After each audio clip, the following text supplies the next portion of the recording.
Okay, so welcome back. So what I'm planning to do today is start to line the inside of this tunnel with the tunnel liners. So I've got the Woodland Scenics mould here, and you just simply put the plaster in the mould, use a spatula, and then what we end up with is half of a tunnel. But what I found is that I haven't really made the tunnel wide enough, and I'm only going to be able to get one side in unless I cut the plaster. But I'm thinking from the angle, when you're looking in the tunnel, you'll see this wall, but there's a good chance you're never actually going to see this wall at all. So I'm just going to probably just paint the back of this black, and then just probably put about 2 or 3 of these liners along the edge here, and that should work, I think, quite well. Okay, so here's a shot looking inside the tunnel. So I'll just be, after I paint them of course, I'll just be slotting them down in position and gluing them against the foam wall, and then when the tunnel portal goes over the front there, that should give me a pretty good look of rock inside the tunnel. So I'll be doing that in as well, and I want to be doing the inside faces of these two. I may not line this face, but I'll probably end up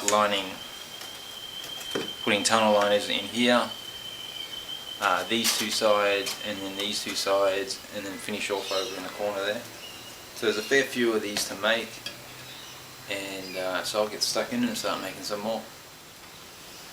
Alright, so I'm going to make a tunnel portal section, and I'll just show you the best way that I found to do it is I'm just using plaster of Paris. I'll just put in a cup of that,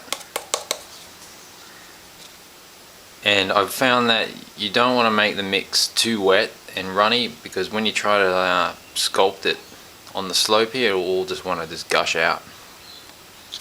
So a good way to do that is just to put a little bit of water in and mix that up. Just get the plaster to soak up the water. Now this can take a little bit of time to do, but I've found that you get better results if you just slowly start adding your water in, as opposed to just pouring in the entire amount.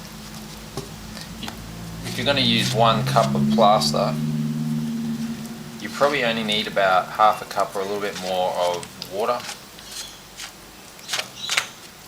Now depending on where you are, like it's summertime here, and this plaster is going to start going off pretty quickly, so you don't have a great deal of time to work with it. Sorry about that.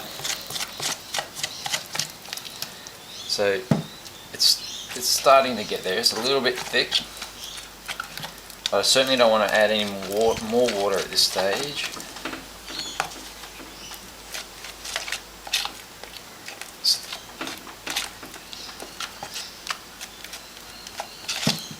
Right, so it's a bit of like toothpaste at the moment. I just want to get a little bit more consistency in it. You can still see there's a lot of water just sitting down the bottom here, and we just sort of just going to mix that all in. So I'm almost there. It's very gloopy. I really just want to add just a fraction of water.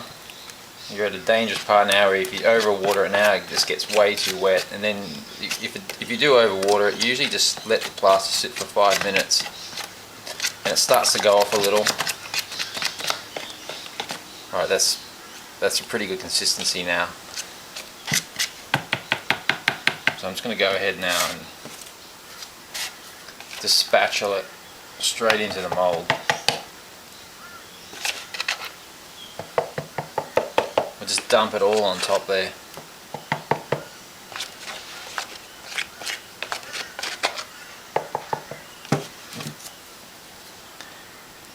just work it down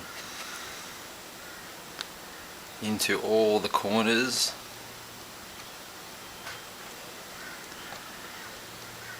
It doesn't have to look very pretty on top.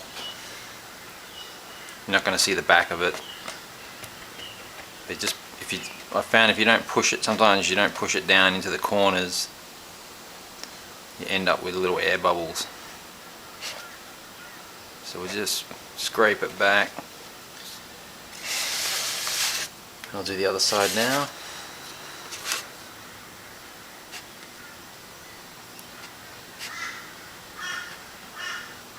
Into the corners. Doesn't matter if it gets a bit messy. When it dries, you can give it a bit of a clean up. Just break off the ugly bits.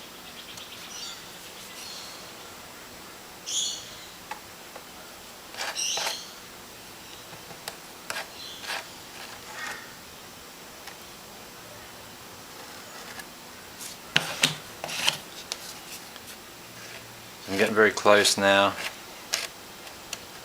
Just want to work it in a bit, make sure the plaster's getting into all the grooves. Wipe some of the excess away. Just make sure we get it right down in there. And that's it.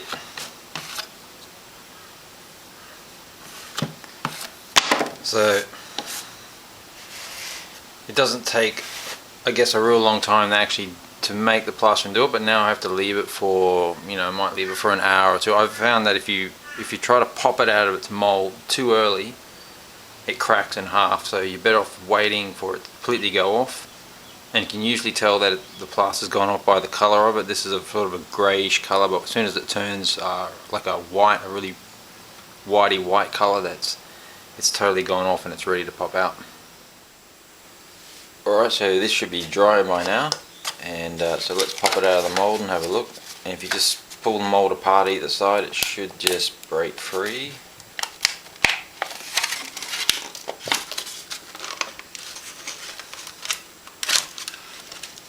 And voila. So what I have to do is clean the edges up a bit, and I've got a couple of air bubbles that have occurred, but I need to make some more, so I'm just going to keep going and make some more of these.